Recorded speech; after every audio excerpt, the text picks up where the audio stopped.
What's up, guys? Matt Brown here for PlayPicks.com and TheLines.com, coming to you with the man himself, Brett Colson, going to talk a little bit about this Rams and 49ers game, the final game on your Saturday this week of Week 16. Guys, as always, everything we do is completely free. Everything at The Lines is free. Everything at PlayPicks is free. We even have a written breakdown of this game that's up right now over on PlayPicks. You can take a look at what Juan thinks and how he thinks this game is going to play out.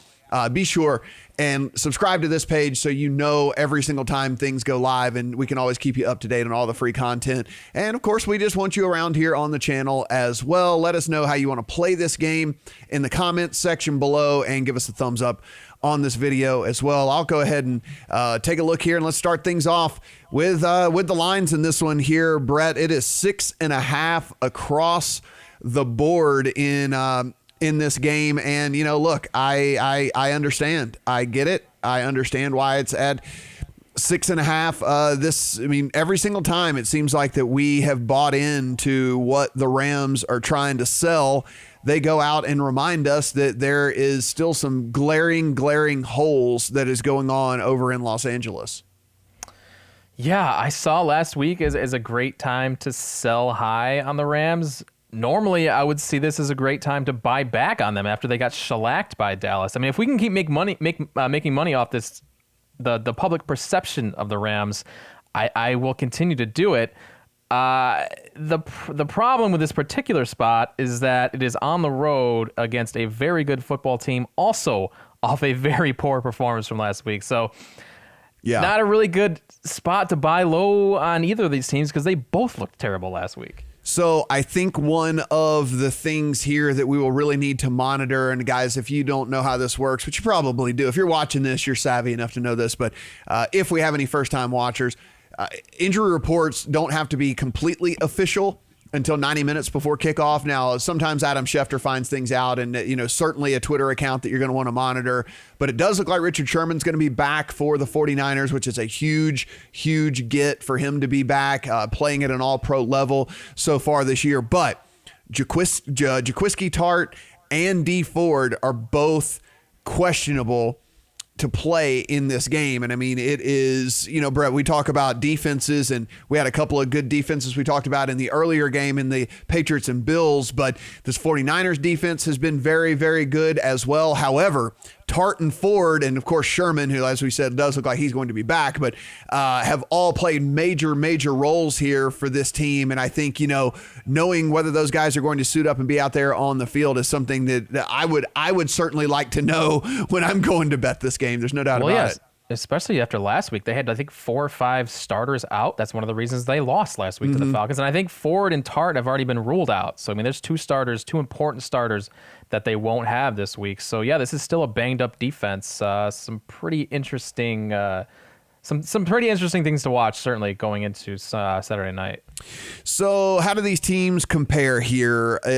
On an offensive side of the ball, the San Francisco 49ers are actually averaging 29.9 points per game. And I know that seems shocking whenever you talk about this 49ers team when, really we start to think about defenses, but really the offense has been great. I mean, that is second overall in the NFL. The Rams are averaging 23.7. They are actually giving up 21.9 points per game, as to where the San Francisco 49ers giving up 18.4 points per game. I mean, when you look at the yards per play, not a lot really separates these two teams, Brett. The Rams coming in at 5.7 yards per play and the 49ers coming in at 5.9 yards per play. And how these teams go about the game, however, is completely different. You have a Rams team that passes the ball 62% of the time. Now, one of that, part of that is because of the scheme that they run there for the Rams. Part of that is because they've been trailing in just a ton of games so far this year. Shockingly, have been playing from behind a ton. So 62% of the time, you can see where the Rams, where the 49ers, on the other hand, have been leading games much more often here. Pass play percentage for the 49ers so far this year, 50.3%. So they are nearly dead even split on run and pass. And Brett, I think if someone were to ask you, what do the 49ers really want to do on offense? I think you would say they really want to run the ball. Yeah, that zone run offense is phenomenal. And it's the reason why they've had so much success on offense all year long. And they're healthy again on the offensive line, very dangerous. And it's an interesting matchup here against this Rams defense that is surprisingly very good. We've talked about it week after week. Is the Rams defense is kind of carried this team, especially against the run. And I'm really looking forward to watching these two teams go at it, especially from that side of it. The one of the things here that really stands out for the 49ers, converting 45% of their third downs. So they just keep the chains moving, and it can't be overstated. Whenever you just keep the ball and you're a ball hog and you keep moving and you're not punting a lot, what that means for a team here, 45% of the time they're converting third downs. If there is one weakness to this offense, it might be the red zone scoring. Touchdowns only 51.8% of their times in the red zone, which you would certainly like to see that be much, much higher. I mean, the Rams are all the way up at 60%. So you can see, near 10% difference between the 49ers and the Rams when it comes to that. What this 49ers team does is no secret. 396 yards a game, of which 147 of those come on the ground here. Brett, I think the only problem is people might point to, well, if there is a strength to this Rams defense, it would be their run defense. That being said, we thought that last week as well, and then the Cowboys just went in and did whatever they wanted to against this Rams run unit. So maybe we've gotten to the point in the season here in week 16 that some of these stats may become a little misleading because these guys are playing with tired legs and sometimes there's injuries involved, sometimes there's different things like that. But, the Rams were a top 3 run unit going into that Cowboys game, and Zeke Elliott and Tony Pollard both go for over 100 yards. Zeke looked the best he's looked, it seems like, all season long, and the Cowboys did whatever they wanted to against this Rams front four. Yeah, they did, and very noticeable pass funnel there as well, with Jalen Ramsey covering Amari Cooper all game, and Cooper basically going silent. They just ran the ball straight with Zeke for most of the game. They got exploited in that matchup. So I think, you're right. We don't know exactly what happened there, but the great thing about the NFL is they don't really have time to dwell on that kind of thing. I think for the most part, we're going to see them back the way they've looked for most of the season. This is a very, very good defense that has gone overlooked for the majority of the year. The Rams' 8th overall defense, according to DVOA. The 49ers actually the number 2 defense overall DVOA. On the Rams side, 11th against the pass and 6th now against the run. San Francisco, 2nd against the pass and 12th against the run. So, in theory, if you want to play to what, at least from a DVOA metric, is the weakness of this 49ers defense, Brett, then that would be through that would be running the ball. We did see the Rams start to use Todd Gurley a lot more. I'm not going to say Todd Gurley looked like the Todd Gurley of old, but he at least didn't look like he was completely washed up. Do you expect the Rams to kind of continue with what we saw from a couple of weeks ago, go out with these 2 tight end sets, maybe keep some of these wide receivers on the sidelines a little bit more and try to run the ball against this 49ers team? Or do you think that McVay is going to say, hey, look, we thought that was going to work and it worked for us for 2 weeks. It did not work for us against the Cowboys. So let's get back to what we used to do and kind of sling the thing all over the field. If they want to win, they need to pound the ball on the ground. It's pretty, just looking at the tape and the numbers from the 49ers defense all year, that's how you beat them. So I've been really impressed with what I've seen from Todd Gurley of late. He definitely flashed 2 weeks ago. He had one stiff arm that was it was the Todd Gurley from the past few years. He was back. But we need to see it on a consistent basis to know for sure. He's certainly not going to be that way every single week, but I think this is it's going to have to be a Todd Gurley game if they want to stay competitive here and have a chance to win this game. I think they're still mathematically, they've got a chance to make the playoffs. Is that right? They've got a tiny percentage. Yeah, like a sliver. Yeah. Yeah. So they are playing for something here. So I think we're going to see a lot of Todd Gurley. Both teams top 5 according to Pro Football Focus in coverage grades. So both teams have been doing very well in shutting down other teams throughout the through the air. I think a big difference here, though, is the pass rush. San Francisco, third overall, according to Pro Football Focus. Now, the Rams are rated second, but the reason I say the big difference here is just the fact of Jared Goff and how he deals with pressure or lack thereof of dealing with pressure. And Brett, we've talked about this if you guys listen to our podcast, and if you don't, you should head over to the lines and subscribe to the podcast. But we talked ad nauseum about Jared Goff, and one, we don't like Goff on the road as it is anyway, but two, Goff on the road against teams that do create good pass rush, and when he has to make decisions in a hurry, he typically tends to make bad ones. His inaccuracy really, really shines through here. So a big, big advantage, I think, just comes from the fact that this 49ers team should be able to get pressure on Goff and make Goff kind of play Goff football. Yeah, Goff knows that. He lost trust in this offensive line a long time ago, and the 49ers are going to be able to create pressure with 3 or 4 guys in this game, and Goff crumbles when he is under pressure. So that is definitely a concern here, because the Rams they've looked a little bit better up front at protecting Goff the last few weeks, but this is still a bit of a disaster, and they are facing one of the better pass rushes in the NFL this week. So that's a concern if you want to support or back the Rams this week. All right, so let's look at this total, sitting at 44 at DraftKings, 44.5 over on FanDuel. So, of course, if you want to play the under, you're going to go over to FanDuel. So, Brett, let's make a case for the under in this game. Like if you were going to lay out how you think this game could get under, what are some of your thoughts? Well, first of all, I think the number itself, I think there's still a misconception about this Rams football team. They were so successful offensively last season, but they've been carried by their defense this year. And that's why the under is coming in so often with these Rams games. Has the market adjusted? I don't think it has enough. So just the number itself, I think, is one reason.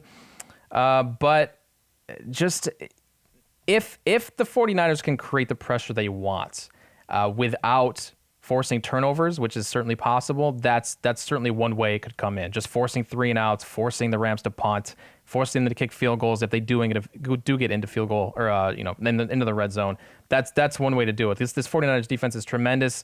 Looks like they are gonna be without 2 guys here, but they will have most of their key pieces, and the Rams could really struggle moving the football if they can't protect their quarterback. So. Yeah, I think another thing that could lead to an under here also is kind of what you talked about whenever we were trying to kind of write a script for this game, right? If you're the Rams, you should, at least at the beginning of this game, you should be trying to see what you can get done on the ground and running the ball and trying to figure out if that's a way that you can really go after this team. Because as we mentioned, a very good secondary that's not giving up very much through the air at all. I mean, when you take a look at this Rams defense on the season, they're giving up fewer than 300 yards a game, 294.5 yards per game, only giving up 179.9 pass yards per game, under 180 yards through the air a game. They are giving up 114 on the ground, however. So, you would think that the Rams would go after them on the ground. And of course, we know if you run the ball a ton, tick, tick, tick, tick, tick, the clock runs, fewer opportunities to score. And then we also mentioned when we broke down how these offenses operate, you have one of the more run-heavy teams in all of the NFL in San Francisco, running the ball essentially every other play. I mean, it is just under 50% at 49.67% of the time. They're running the ball as well. And again, this Rams coverage unit right up there as well as far as playing well. So I think another thing that could lead us to the under, Brett, is just the fact that if both of these teams play to how we think they should go about playing, now we're assuming rational coaching and whatever, but these are two, fairly good coaches here that, that tends to lend to an under game as well.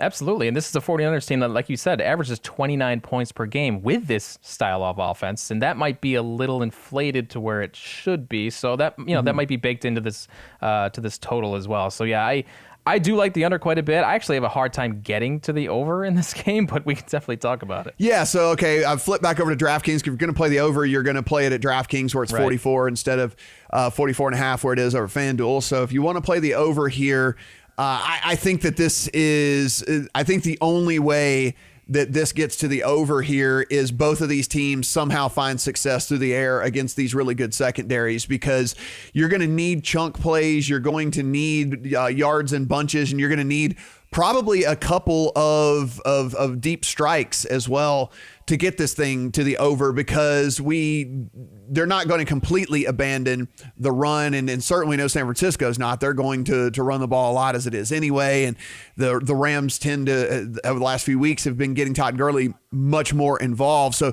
I mean, for me, Brett, I think the only way this thing gets to the over is kind of we buck the trend, maybe, like, a la this like 49ers Saints game we saw a couple of weeks ago where the Saints just went crazy through the air against this 49ers team, which was the only team that's done that to them all year, I should point out. But, maybe we get some sort of crazy scenario. That being said, we're talking about Drew Brees at home in the Dome when he went crazy against this 49ers team. This is Jared Goff on the road. So, I mean, it's really not even an apples to apples type situation. So I'm with you. I want to make a case for people if they want to lean that way and how we think it could get there. And I think it's just got to be a complete, this game goes off the rails from the way that we could possibly see it playing out, and things just go absolutely crazy. I mean, you can try to price in like turnovers and maybe, potentially some scoring opportunities. You've got two middling quarterbacks who are prone to making mistakes. Goff, especially on the road against a defense like this, but it's hard to do that. Like, that stuff is not predictive week to week. So yeah, I really, my favorite play on Saturday is the under in this game. So I'm having a hard time getting to the over. As far as the 6.5 goes here, I don't know if this is going to make my account as a straight up play. This is a pretty decent little teaser spot for the 49ers, taking the 6.5 down to essentially what would be a pick 'em. And so that might be kind of how I play this and roll it into one of the games on Sunday. But if I had to play the side as it sits right now, Brett, I think I would just take the Niners at 6.5 at home against this Goff-led team that I just have no confidence in whatsoever on the road against a team that possesses not only good coverage, but also can back that up with a good pass rush. And I think that it could be a long, long day for Goff. So certainly if I had to play either laying the points or taking the points, I would be laying with the 49ers. Yeah, I get it. This is a tough one. I think the Rams are better than this number indicates, so I lean LA, I guess, with a number under 7, but not a lot of conviction. You have to trust that McVay will try to run the football early and not get away from it right away. That's the only way I really see LA staying in this. I think the Niners certainly. Where do you think this line closes? Do you think it closes at 7, or is it going to be under 7? With this being the all the games on Saturday are island games, and so with this being the last island game, people could be chasing, or people could be feeling great about winning their first couple of bets, and then they just fire hard. So it would not surprise me, a home favorite getting to 7 in an island game type situation. I could see that for sure. Yeah, it does look like most of the tickets have come in on the 49ers early in the week. Do with that information what you want. But, we're still looking at 6.5 as of Thursday. And if I had to pick a side right now, it would probably be the Rams.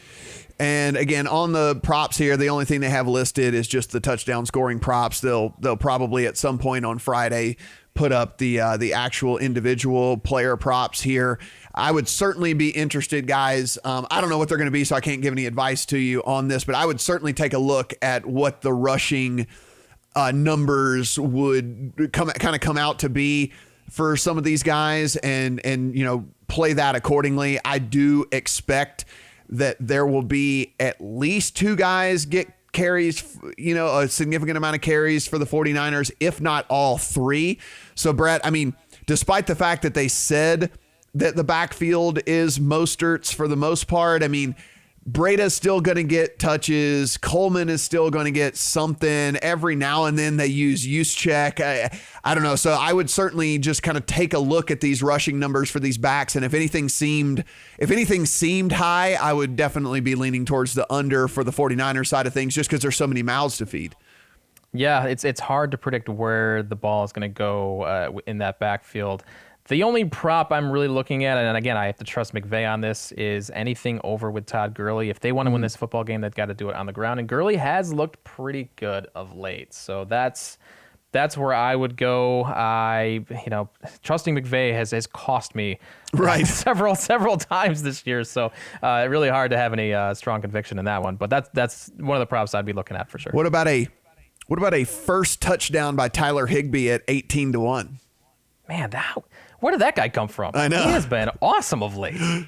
I mean, you'd think this guy was an all-pros if you've been watching the games for the last couple of weeks with him. But yeah, it's some interesting stuff. Of course, they, as always, guys, they've got these alternate point spreads that you can bet as well. If you want to take a look at some of those, these are always interesting. Tons and tons of bets that you can make over at DraftKings and FanDuel and the various books over there in New Jersey and stuff. So be sure and take advantage of those. Appreciate you guys watching the vid. Again, a full written breakdown of the game by Juan over at PlayPicks. So be sure and head over there if you want to take a look at that. And of course, you can compare all the lines for all of the games over at thelines.com/odds and take advantage of any of these sportsbook offers at the top of the page as well. Free money, match bets, free bets, all kinds of crazy stuff like that. So be sure and get those in your account if you're going to sign up. Be sure and do it through those banners. It's the very best offers you can get on all of the internet. As always, please subscribe to this channel. Go ahead and hit the thumbs up on this video and let us know in the comments how you're going to play this game. Also, give us a prediction for the final score here. If you get it exactly right, of course, list the team and the number. So, Rams 59 and 49ers 58. List it like that. And if you get it exactly right, we'll ship you an Amazon gift card as thanks for playing along with the games with us and watching these videos. So it's a holiday season. We want to give, we want to share. So we will definitely do that if you get the score exactly right. For Brett, I'm Matt. Talk to you guys on Sunday.